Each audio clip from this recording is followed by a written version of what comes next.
députés et sénateurs, vous avez un rôle à jouer pour aider à corriger les excès du passé. Vous les collègues du Grand qui quittez les groupes armés, je vais le dire.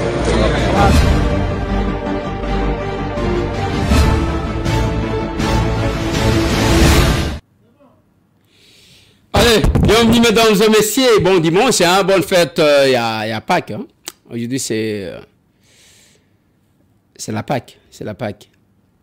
Nauti koluka Pâques, na keboye, na kekota ipene koluka Pâques, na kutani na Pâques te, ata mtu moko ta invité nga pona Pâques, bino, ata mtu moko te.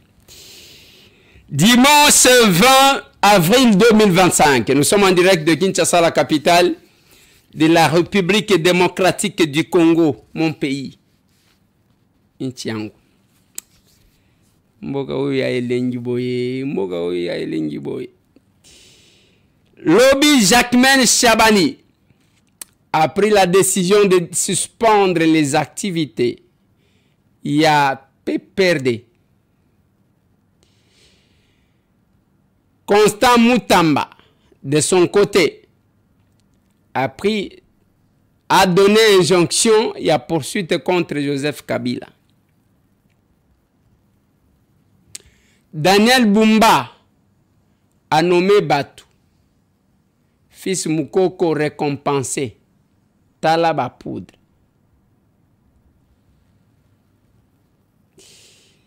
Lobi na betela kibino, li solo, ya papa koufela kibana 5. Batiela kibino te, li loto kotiela bino témoignage ya yemoko. Siti ne kosalema na place des droits de l'homme, na France le 26 avril, de 11h à 14h. Capable Martin Kounda, de l'Action commune pour la République. À cause de la Liboso, chacun doit se battre. C'est son front, parce que l'histoire s'écrit. Nanga alobaki ba fongoli Kadeko, ils sont bloqués. Ils ne savent pas évoluer. Ponanini, biloko mibale bloqué bango. Masolona député. Les États-Unis d'Amérique, à travers le secrétaire le porte-parole et le secrétaire d'État, les États-Unis d'Amérique parlent Makambouya, contrat minier entre les deux pays, la RDC et les États-Unis d'Amérique. C'est dans ce numéro de l'émission. Dans ce numéro de l'émission.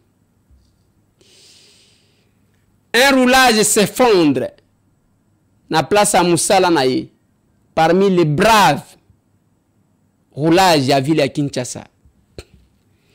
Il était là. Il s'appelait comment? Il est décédé où? Je vais vous donner son nom, c'est Robert Sabou, qui nous a quittés. Masolo. Et on va parler de Capable. On va parler de Wazalendo. On va parler à qu'est-ce que Kabila organise maintenant. À organiser. Je vais vous donner les informations. Parce que place à rendez-vous Kayango. Na ope sa plan na bango. Pena kotali sa bino qu'est-ce qui se fait sur le terrain. Voilà. Voilà.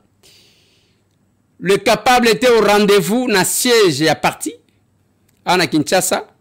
Na Likasi Capable Jean-Rémy Bravo. Na Kolwezi. Le Capable de Kolwezi, bravo à vous. Pembe Pembe, bravo à vous. Capable lisez image et tout le monde a quitté, n'a habité ceux qui l'obéissent sangana quitté. Le Capable se réunissent partout. Et biso c'est chaque samedi. Nalomami ezala kinde lelo. Capable Narcisse Batizala qui n'a qu'à bouclage politique. N'a qu'à Mombele, vous verrez les images. Joyeux anniversaire n'a Capable quitté. L'ancienne fédérale ya Moamba, aujourd'hui secrétaire national en charge de l'agriculture. Joyeux anniversaire. Les âmes colonayo. Ce que vous fêtez, Moukolomoko, na capable Pascal Kanya, qui fête aussi son anniversaire, les deux. Les deux là. Ils fêtent les anniversaires aujourd'hui. Ce sont nos capables. Mukolo Yambotama, Izalakaka Malamu, si tout ko sepelisa moninga, na lobakate koiba, pona ko sepelisa moninga. Mais, Yamuke Sunga, aider les autres. Et Kozala Malamu, quelqu'un m'a appelé pour me dire, de quoi les airs, mais zana ba wazalen de moko bazana place moko bo eske bozo kansa pe bango. Voilà pourquoi kokanisa obiso to salaka e kanaka kosunga bandeko na mukeyo zana ngweza malamu. To pesa kabino numéro, nous sommes au numéro plus 243 891 515 061 plus 243 891 515 061 obengi biso kuna opesi ayo lisungi muke. Nalobaki pour le moment nous n'avons besoin que de l'argent. Bilambate biloko misusu te parce que nenga kokomisa ngo kuna ezate. Soki ezapona kosunga batu na Kinshasa, tozana bandeko na biso ba sinistre ya makambo bambula o toko sunga bango. Mais pour ce qui concerne l'est du pays, nous avons besoin d'argent liquide. Toluka ndenge nini akokomisela bandeko na biso to sunga bango parce que les gens souffrent. Nazana ba audio boy full batu bazo souffrir. Nanga sala ki aventure auto fongoli kadeko, ils sont bloqués pour deux choses. Code Swift bazana ngote pona ko sala ba transfert, ba ko tiela ba rebengo, ba ko tiela ba rebelle. Ezate yami bale la population n'a pas confiance, même ba o bazana mbongo muke. Akende ko tia kuna soki ba kimi mbango parce que kala mingi te ba ko kima mbango. Soki ba kimi mbango akosenga na nani? Personne qui met son argent là-bas. Quand on a bazo boma batu koboma mikolonios. Koboma mikolonios. Mais ce que je demande aux gens, il faut batuba comprendre que tozana ngonga ya mutu na mutu akoka kosala quelque chose pour son pays. Bande konanga. Biso tozo travailler. Tozo sala musala na plateau aw. Tozo sala musala na Assemblée nationale. Beaucoup de personnes ba mususu bazo banga ndeko Eliezer na lobi mboka ngo na zakanango ka moko yo la RDC. Ce qui na défendre ngo te na ko défendre nini. Je vous ai dit avant-hier que les combats que nous menons ezaka combat ya souveraineté en mboka na biso te, mais c'est le combat de notre honneur. Nazolo bana bande ko na biso bazana kacha armée, nos généraux, nos colonels, nos officiers supérieurs ba nazolo bana bino. On ne doit pas nous défier comme ça. Bino Bovandi, place à Kolakisaki et Lombe Yangoui. Oui, nous savons. Babomela Biso, Mamadou Ndala. Nzokande Kabila savait ce qu'il faisait. Mais pour l'honneur de votre pays, si vous pouvez faire quelque chose, comment est-il possible, Bandekonanga, ceux qui ne savent pas, Bazokanisake, biso na mboka na biso tozana bibundelité te. La RDC à travers son commandant, le premier d'entre nous, le chef de l'État, to sombaki ba mindo ki moko ko sakanate tango komi na Goma nde boyoka ki chef de l'État zoloba que je peux frapper Kigali à partir de Goma parce que mandu kezala ki wa. Mais à Koloba mais à civil et ce sont ces armes là batikela ki monguna. Le Goma, la ville de Goma, et quoi y a quitté que Batouba yeba quitté. Parce que l'ennemi avançait. Quand l'ennemi avance, il fallait pas évacuer. Mais ce qui est grave,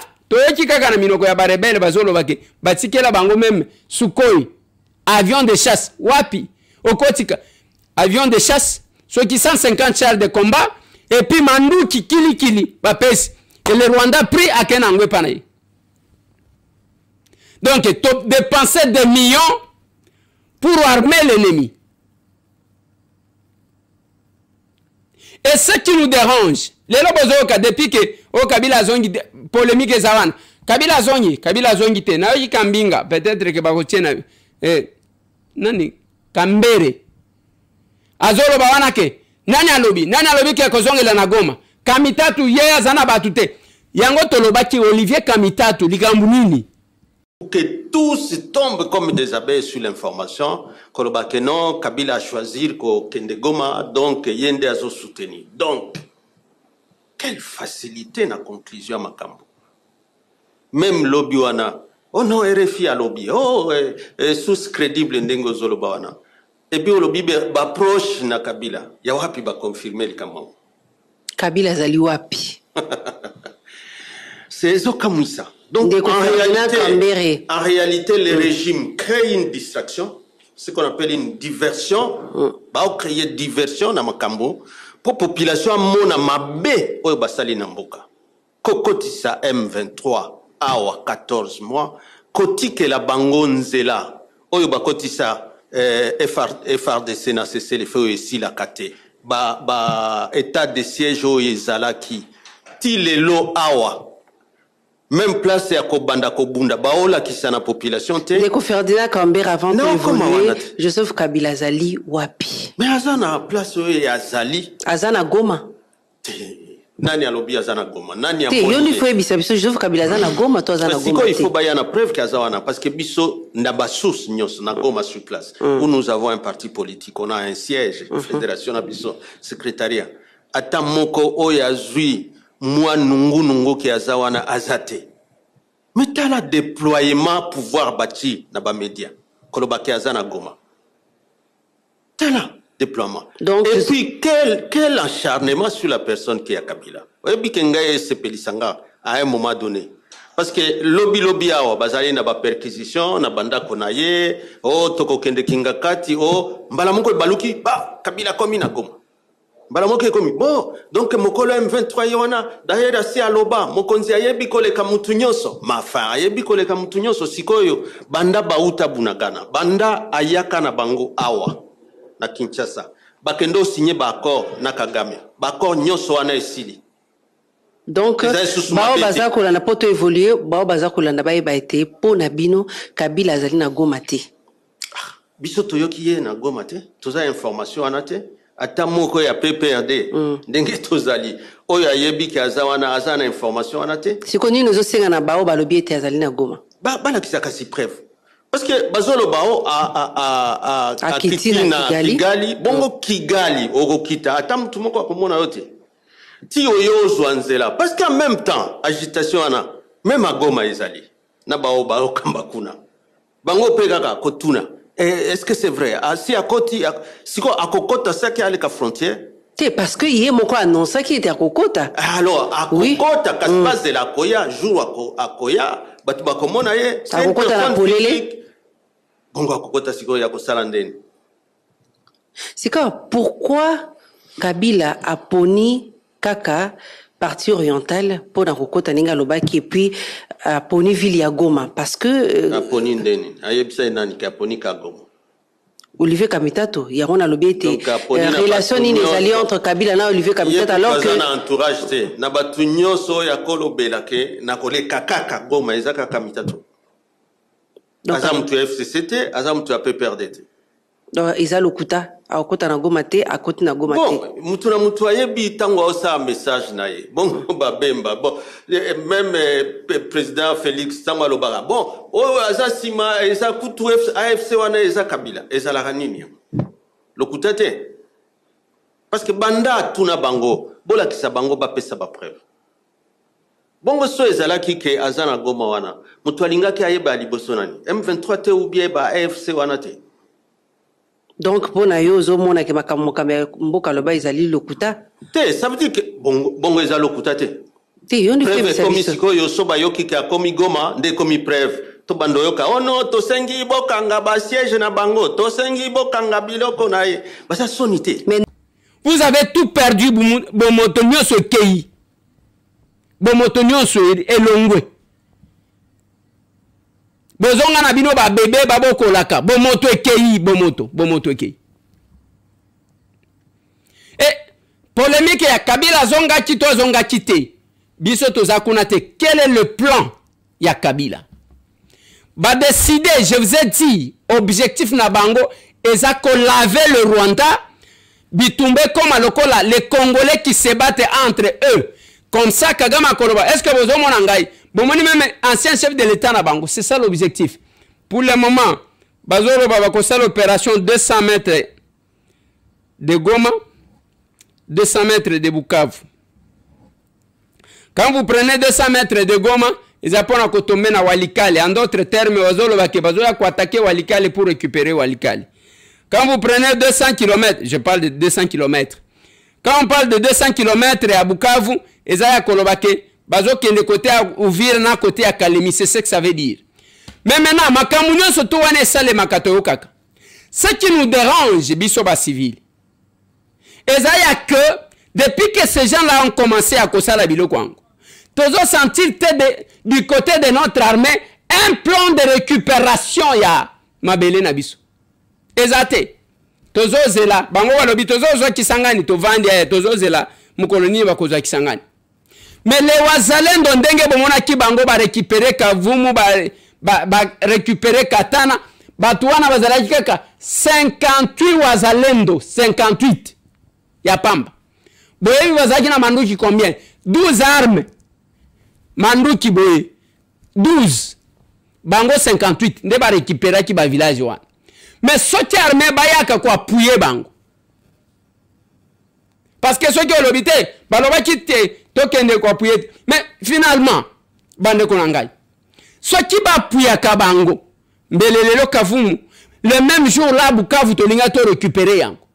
Naloba kanabino batuana bazaka makasite ba profita gande na faiblesse pe na lokoso de quelques-uns d'entre nous. On peut avoir une armée avec autant de généraux, autant de colonels, bah tout ça, mais on nous défie. Depuis que Goma est tombé, Bukavu est tombé, quel est le plan? Nazotuna, Mutuna Wanezo s'adresser à chef d'état-major général. Mon général, Nazotuna Boui. Et yako salema que dès que Batieyo Goma est quoi? Bukavu est quoi? Bambo, siko. Na sima nango to tikali kaka ndengo ana tozozela baya kozwa Kisangani bakende bazwa Kalemi ou bien il y a un plan de récupération ya bisika wana. Qu'est-ce qui fait que les civils, les wazalendo bazwa kende bazwa koka quand même ko faire face na ko récupérer kuna na Goma ba Rwandais ba mekika kokene na parc ko attaquer ba wazalendo ba infliger bango frappe moko plus de 400 personnes so 405 personnes ba lali ba mitu kwa so ki combien zui et ba wazalendo wana bazaki combien. Mais qu'est-ce qui fait que on ne peut parce que eloko bundaka ngana militaire te. Mais ce que j'ai compris c'est que eloko bundaka c'est la détermination. Ba tuana bazala mabele na bango bazo mituna do kende wapi. Mieux vaut Tokufa que Tokende. Yango, nous avons perdu Chaban, qui est décédé, qui est parti. Et les gens sont tranquilles, ils construisent leur maison calmement à Kinshasa. Bazoko tanaba kope naba chinois, calmement naba libanais, calmement bango bazana kacha ba business na bango. Mais ma bilo konyo soto wana bozwaka, bokotika kangwen jour. Mais son l'honneur. Na ebisa kibilo ke Mamadou Ndala babomaka ye place wana bomonaka basali mascarade te. Mamadou Ndala a été tué dans sa chambre d'hôtel. Et par la suite baye kobwaka ye. Lelo batu bazaki ko à l'époque Joseph Kabila montrait aux gens que bazo bundisa biso nzokande kop na bango. Kop na bango. Nous avons perdu Mamadou. Ngabazakuna. Bande Konanga, il y a de cela plus d'une année. Les villageois de la République, Aloba Kanabino, surveillaient le PPRD.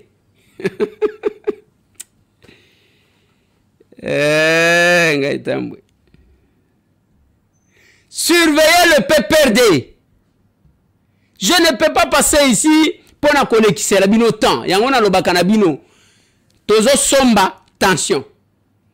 Parce que tout Congolais, Makambambo Kanaye, ba tension ezakakaboy. Tension nazo somba. Insomnie nazo somba. okobanga banga nazo somba tout Congolais mutu moko te le vrai Congolais ko sepela pona ba Rwandais baya ko sakana biso pour tuer leurs frères. Attention komata bango yango to lobi tozo somba. Nous sommes ici, ne passez pas le temps à suivre ba canon ya ba Rwandais qui ne font que vous mentir. Ba oko sabino ko ebsoni. Elo ko mokote Naloba bo surveiller PPRD. J'ai organisé une conférence de presse à Bakotiela Binoso Giezali, moi extrêmement. J'avais même proposé Nalobi ba retirer l'existence légale, c'est-à-dire l'agrément Nabango. Ba retirer yang. Et de l'autre côté, le président de l'Action commune pour la République, Eliezer Tombouya, au cours d'une conférence de presse animée ce jeudi 28 mars, demandé au vice-premier ministre de l'Intérieur de prendre les mesures conservatoires contre la vague d'adhésion de certains Congolais à la rébellion aux côtés de l'ancien président de la CENI, Corneille Nangaa. Il propose notamment la suspension légale du PPRD et la mise sous haute surveillance de tous les cadres de l'ex-parti majoritaire au pouvoir. Suivez. Nous demandons, devant le média, au ministre de l'Intérieur de prendre les mesures conservatoires.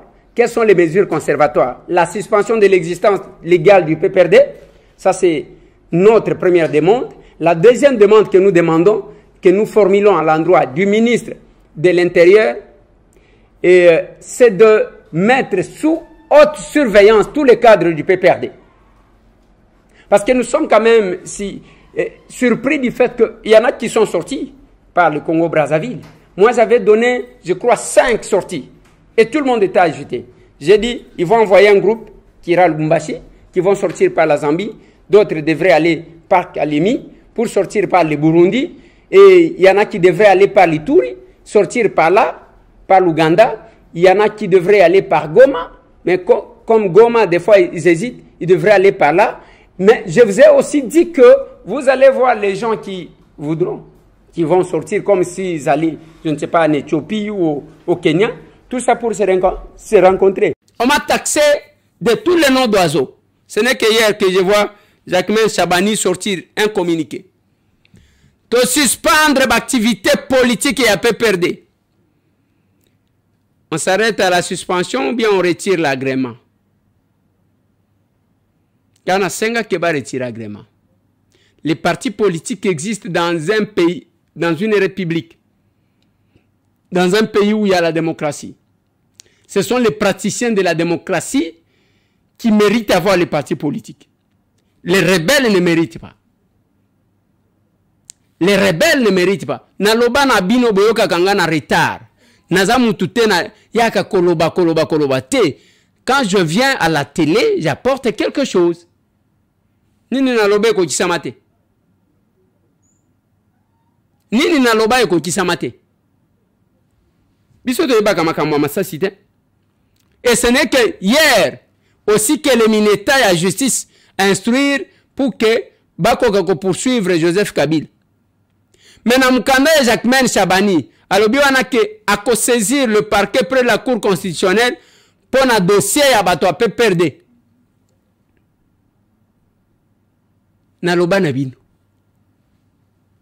Boki la kangate. Ngana sala kamatu vite. Ce n'est pas ma politique. Et ça politique nangate. Politique nangate. Ce qui bomoni to lobby, boki la kabiso. Je ne viens pas donner le renseignement. Moi, je viens donner les informations.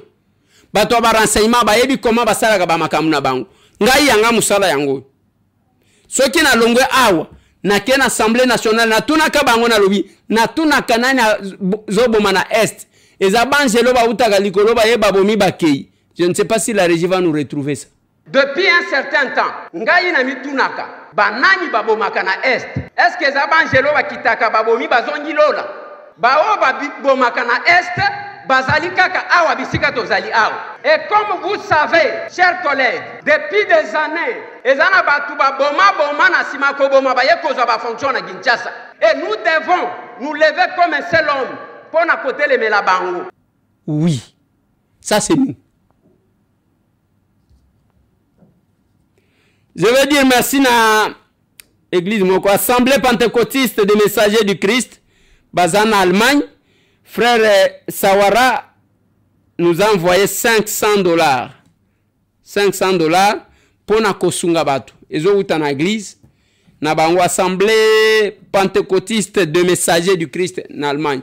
Nous avons réceptionné ça. To sunganaka bandeko na ngai, to mitalanaka, to linganaka, to longola eloko wana yake ba Congolais balinganaka te. Te, ngana za Congolais ndeko na ngai Koko Jomi. Mpangi. Azo kangai na Milouze. Alobaka na ngai ndeko na nga toza biso nyonso ba Congolais me tozaka mutema mabeta. Soki ozana mutema mabe, il ne faut pas nous emballer na ki mutema mabe na yo. Il ne faut pas nous emballer là-bas. Je vais parler, il y a question, il y a un roulage qui est parti. Pourquoi je parle de ça? Parce que tant que tu as envie, il faut tout ça là quelque chose. Ceux qui te confient au bani témoigner. Tata wana komona ye Robert Sabu Mupepe. Papa wana roulage pona batu baebi azaki côté le mana croisement ya avenue Itaga na Wiliri. Donc Kinshasa Lingwala. Il était là à Kosenga Yombongote, Azakaka Loboko na Eka Kaboui. Loboko na Eka Kaboui. Loboko na Eka Kaboui. Qu'est-ce qui s'est passé? Nous apprenons qu'Azaki Azosala, Kepona Pema, allait à moi quelque chose, Kakawana, il s'est effondré à Koufi. Nalobela Likamboui. Les roulages que vous voyez forts, nous devons réfléchir. Tomonaki ba Golbera. Namonaki roulage mususu azaki na haute tension. Les lots kutu, les lots dimanche à namoni côté à Delvaux. Ce qui est allié mis ce bandit Kovimba et tout ça. Nzoto et Nzoto. Vous n'allez pas faire travailler quelqu'un, moutoyer 5 heures place one. Azaka Kaboui. Ti n'a pas quoi. Vous allez l'amortir. Je suis en train de voir un autre policier très courageux. Azo Salakawa, Willeri Amati à Kitia Koti Boulevard. Quand vous le voyez, je crois que c'est un lieutenant, quelque chose comme ça. Je le vois courageux. Mais il n'est pas là pour longtemps. Na eta wana parce que Zanjoto Kolembaye. Yango il faut que tu en place soit qui baroulage bazate, ko former baroulage mususu pour que batu basalaka. Oyo basali quand même. De telle heure à telle heure, bake ba pemi mususu bakoti. Sinon nous allons amortir tous ces gens-là et qui vont les prendre en charge. Ce monsieur-là est parti. Totikalido kendoko sala ba témoignage, topé sa va gerbe de fleurs. Mais quand il était en vie, qu'est-ce qu'on a fait pour lui?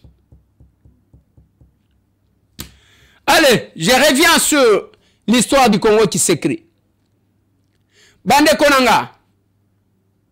Tangu nazolo banabino kebitumba oesili. Quelle que soit la manipulation na bango.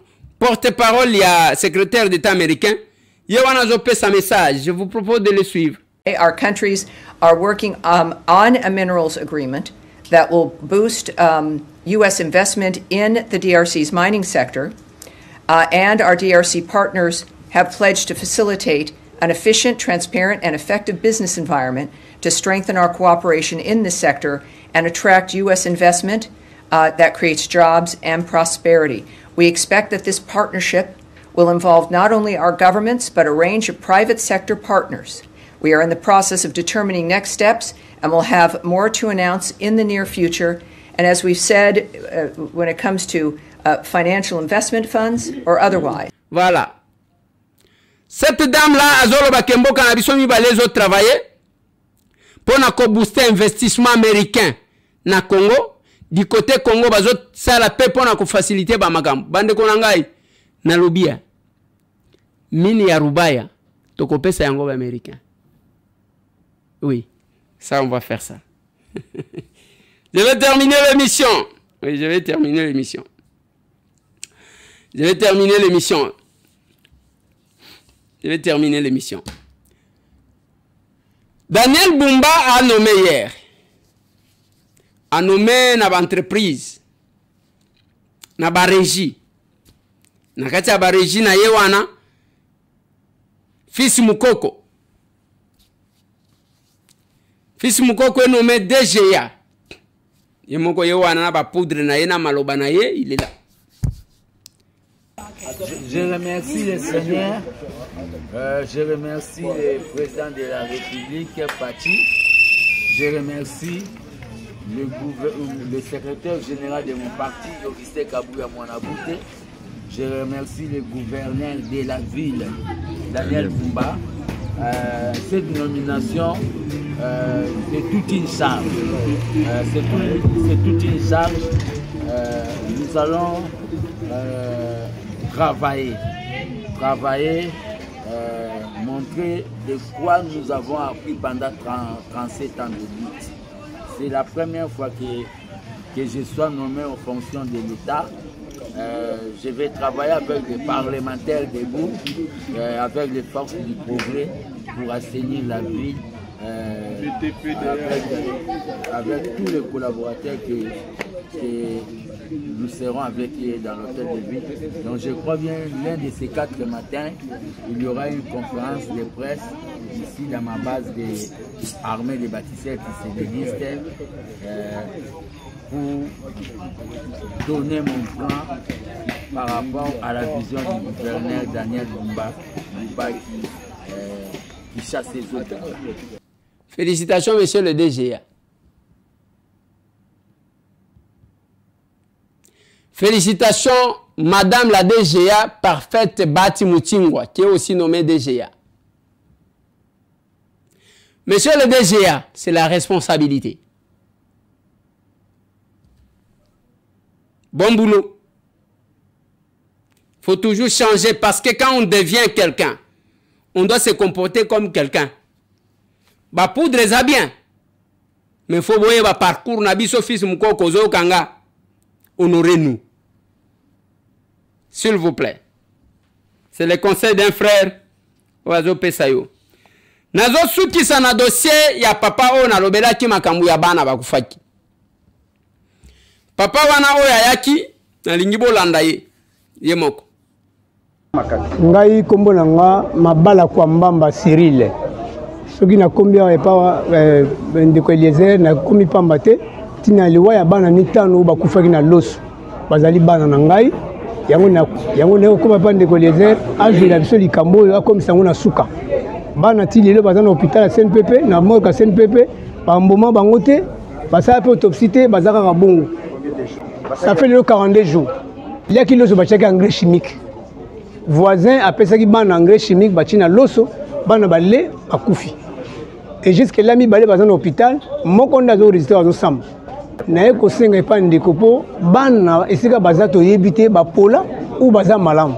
Alors ba meka kotai le sodi kamo soit ba autoriser to kunda ou ba mbomé bana surtout ko mbomé bana ba mbomé na koma une hôtel de ville et puis basala qui descendre batalaki basala ba constat surtout bourgmestre ayebi moi moki azali nango apesaki biso mais jusque là en tout cas réponse bien exacte dossier de la magistrat na nina parquet à Angile le gouverneur ngamona ki a deux fois lobby kuta azali n'est pas gouverneur bon ba kotisaki ngate premier jour ba kotisaki nga lobby ba kotinga te pour dire que azate mais azalaki après cortège bimi et que voilà papa wana bana na yeba kufaki na ba condition expliquer kibino eza jalousie ya voisine aye apesi engrais chimique batie na loso aye ko bakisa soki poison ndenge nini bana 5 bakufi neye tozolo baboye depuis lelo 43 jours bana wana bazana morgue ya indam qui m'a écrit maintenant apesi ngai mbongo yango te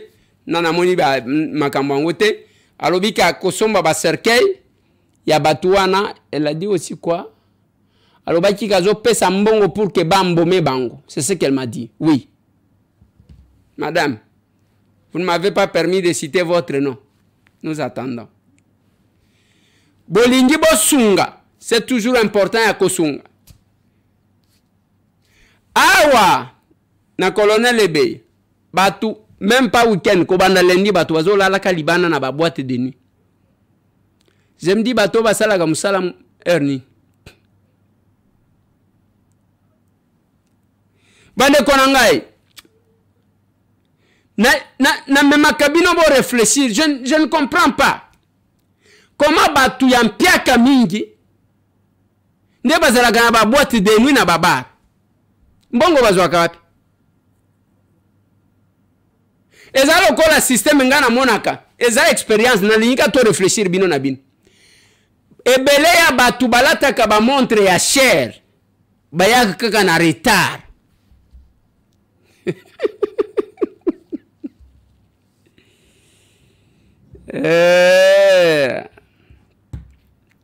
Nalobia ebele ya batu balataka ba montre ya cher. Baya kaka na retard na ba rencontre. Pesa ye rendez-vous na 10h akobimela yo na 12h. Sko montre eza wapi? Batala kango kutute azola taka pona ala des fois. Allez, bravo à vous les capables. Lobi na mombele bouclage politique et salemaki kokende bazo kende na balabala kote ya sango.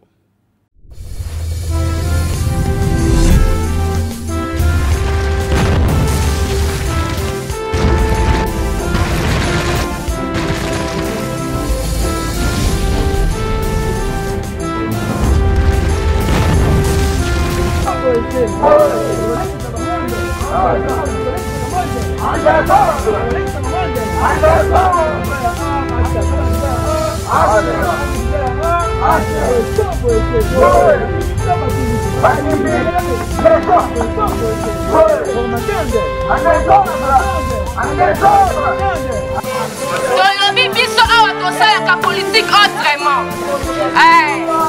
Donc yaka kosawela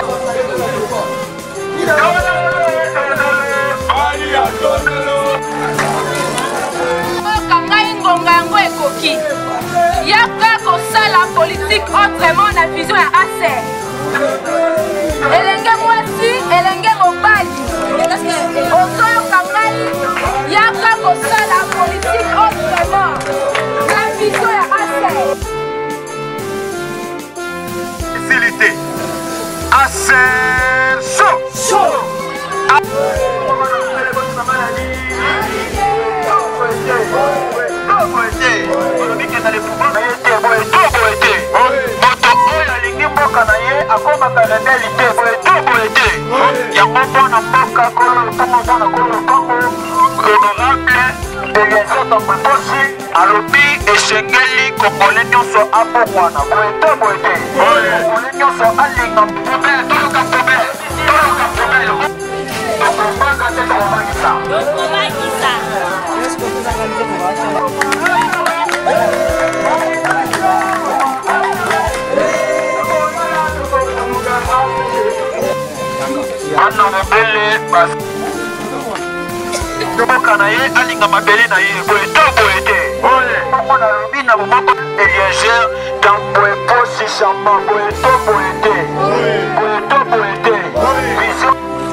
Tobalisa molimo na biso na mabele ya bango.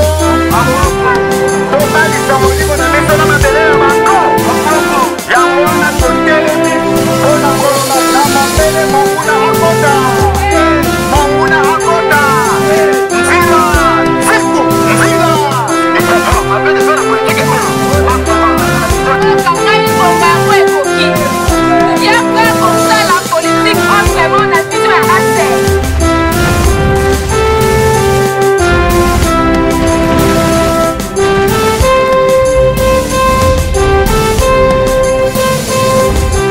Oui, ça c'est nous. Et mouvement on a bouclage politique. Batolomami babanda kiango avant. Capable Narcisse Alobi première édition. Et c'est bandaki na batolomami na cabine. Ce parti à coulage, action commune pour la République.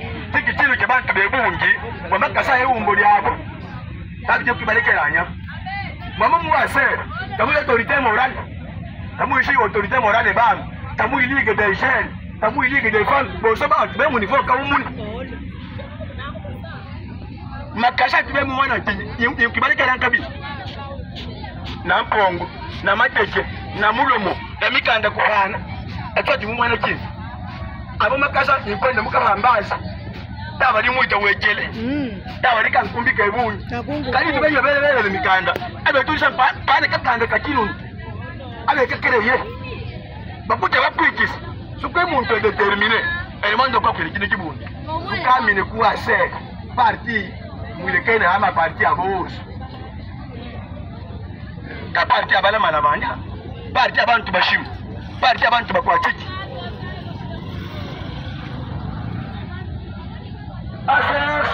show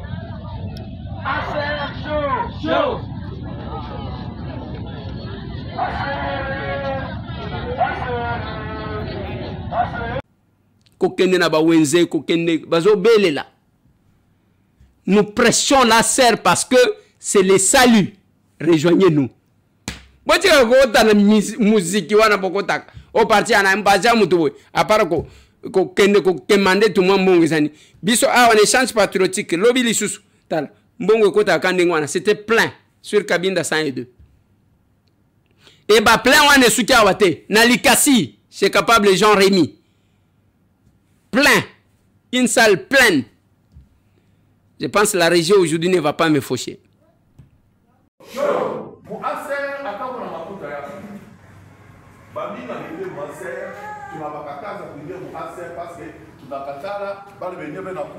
Parce que Nico n'a pas comme ça à quoi déranger philosophie à serre. Et qu'on a pas pour serre juste pour embrouiller les choses parce qu'on a pas chier tout la ville. Mais Maputa est tout la besoin. Mais quand tu viens avec ton argent pour Acer, c'est pour considérer les autres. À part la maman, moi j'ai l'argent, Miyenjo, tout le monde quand vous leur donnez du reste chez toi.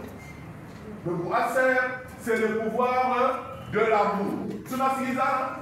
Donc, ma sœur, action commune pour la République. Les pouvoirs de l'amour et non l'amour du pouvoir. Parce que l'amour du pouvoir, ça tue. L'amour du pouvoir, c'est ce qui a tué Abel. C'est ce qui a tué Abel, effectivement. Caïn a envié son frère. Pourtant, Caïn, c'était l'aîné de la famille. Les pasteurs sont là. Caïn avait tout. Hein? Mais il était égoïste en lui-même. Donc il a pensé qu'il y a que Aïtembe est bien. C'est son frère qui a fait. C'est comme si son frère lui a volé. Mais son frère avait un cœur pur. Chier, Acer, tout qu'on a. Roya, Abel. Nous sommes des gens comme ça. Donc on appelle Aïtembe à chier. Il faut quoi? Waïf. Tout à fait comment? Acer, chaud. Je dois répondre le pouvoir de l'amour et non l'amour du pouvoir. Tu as dit oui, nous sommes capables. Est-ce que tout le pouvoir, est-ce que tu n'as pas de pouvoir sans Cuba, sans Koukou, est-ce que c'est possible? Oui. Voilà pourquoi on dit oui, nous sommes capables. Acer, chaud. Tu as suffisant, c'est bien. Pourquoi action commune pour l'amour? Le pouvoir de l'amour et non l'amour du pouvoir. Oui, nous sommes capables. Oui. Faire la politique autrement. Alors, faire la politique autrement, Johnny, qui comprend quelque chose? Capable, trésor quoi? Oui, allez-y. Appelez-moi qu'on va faire la politique autrement. C'est le contraire de ce que vous avez écrit là-bas, et pouvoir de l'amour, et non l'amour du pouvoir. Donc c'est le contraire de l'amour du pouvoir. Oui. C'est le contraire de ça. Oui. Donc c'est-à-dire vous dites oui, nous sommes capables. Voilà. Faire la politique autrement, c'est-à-dire être patriote. Bambouya. Je vous dis la vérité. Le Congo est par terre à cause de nous, les Congolais, à cause de chier les Congolais, les Congomans, chier les traître. Comment est-ce possible, nos petits cas, qu'on tue tes frères, juste parce qu'on appelle le roi président de la République, juste parce qu'on appelle le roi chef Yangouvou, ou roi ministre? Est-ce que ça passe ça? Est-ce que c'est possible? Bandougué au Est. Je vais d'ailleurs, ça me vient en tête, j'avais pensé à cela, je vais vous demander juste que tout le monde entre d'abord, je vais demander une minute de silence après. À l'Est, Michio, comme on a ma vidéo, ma téléphone, on chicote les gens, les mamans, surtout les femmes. Je n'ose pas dire l'image que j'ai vue récemment d'un homme. Je suis désolé, mais je dois le dire parce que nous n'avons pas de petits garçons ici. Nous avons des grandes personnes. On coupe le sein de sa femme, on met ça sous le braise, on donne au mari pour qu'il mange. Ce que je vous dis, ça s'est passé au mois de janvier. Goma. À Naïcha, et puis on les a tués. Avant-hier, on a tué l'homme, la femme, leur garçon unique. Mais on t'a pas dans la Congolais, mais on a vu dans la télévision, Tshisekedi. Est-ce que c'est un monde de Tshisekedi? Tshisekedi de Moutou, à ta pita, à ta Koufa. Mais Congo est tabaqué. Pourquoi on ne s'aime pas? Tribalisme. L'Ikas Yoyi n'a Koufa, tribalisme. Moi, je suis un enfant de l'Ikas. Peut-être que Bamungi, ils sont venus à l'Ikas après. Dans les années 90, 91, 92, je crois 91, parce que j'ai quitté en 91, j'étais dans 5e des humanités. Bien sûr que c'était déjà un peu, mais ce n'était pas comme ça. Nous, à Filex, on travaillait, on nous amenait le bunga à la fin de chaque mois. Ils savent bien. Dans le quartier de Papa Francis, là-bas, j'avais mon ami avec qui on était, pourquoi on a eu mon collège. Ils étaient bien. À la fin de chaque... Olongwe kuna, okena kolwezi. Ba capable bazala kikagabou. Chaud. Aser chaud. Chaud. Galaba chaud. Chaud. Galaba moto. Moto. Galaba topela. Topela. Et voilà. Là. N'oubliez pas, bande Konanga, si tu ne considères sur la place des droits de l'homme, le 26 avril 2025, de 11h à 14h. Capable Martin Kunda, Azakuna, Bazalik organiser tout ce qu'on peut faire pour son pays, il faut le faire. Il faut le faire. Demain, je vais vous mettre l'échange patriotique qui a Bandeko. Nengeni ne salemi na chofa, nengeni ne salemi na États-Unis, ba bazaki na Zoom. Et Kozala Malam. Il en est fini, mesdames et messieurs. Encore joyeux anniversaire, maman Françoise Kité, capable Pascal. Joyeux anniversaire à vous, mais n'oubliez pas les principes. Les principes, il y a pas capable.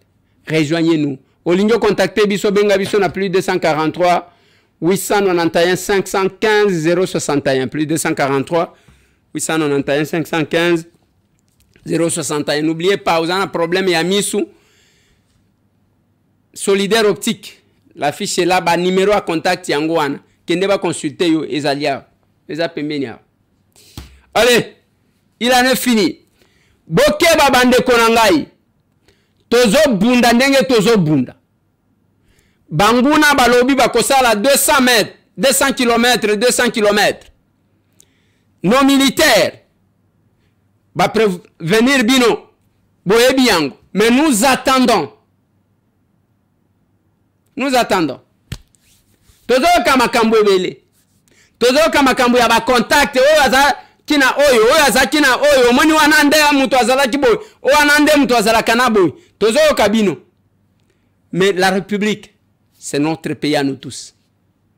Dans l'unité de Tokolonga. Tomonani.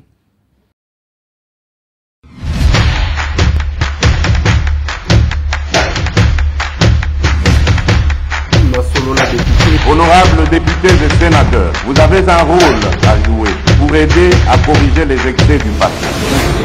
Vous les collègues des grands qui quittez les groupes armés, je vais le dire.